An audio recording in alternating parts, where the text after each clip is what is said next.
మేకులు కొట్టించుకోవడం ఆయనకు బాధ కాదు. తలలో ముండ్ల కిరీటం పెట్టించుకోవడం ఆయనకు బాధ కాదు. శ్రమ పొందడం ఆయనకు బాధ కాదు. నీ కొరకు రక్తం కార్చడం ఆయనకు బాధ కాదు. నీ కొరకు తనకున్న సర్వస్వాన్ని త్యాగం చేయడం ఆయనకు బాధ కాదు. కానీ నీ జీవితంలో క్రమశిక్షణ లేకపోవడం ఏదైతే ఉందో, నీలో ఉన్న అవిశ్వాసం ఏదైతే ఉందో, నీకున్న అపనమ్మకం ఏదైతే ఉందో, నీ అవిధేయత ఏదైతే ఉందో, అది ఆయనకు విపరీతమైన బాధ కలిగిస్తుంది.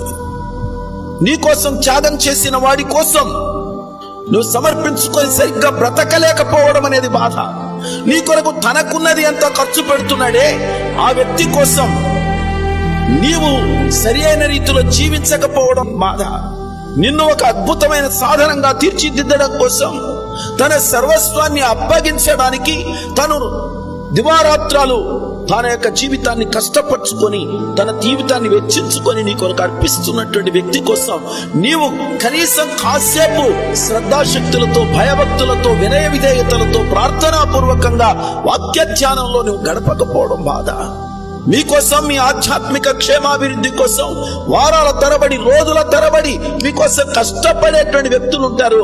కానీ వారానికి ఒక్క రోజు క్రమశిక్షణగా సమయానికి దేవుని సన్నిధిలోనికి రాలేకపోతున్నారే, అది బాధ. మీకోసం నిద్ర లేకుండా రాత్రులు గడిపే సమయాలు ఉంటాయి, కానీ ఒక్క పూట, ఒక్క గంట ముందుగా లేవడానికి ఉల్లంఘడం లేదే, అది బాధ.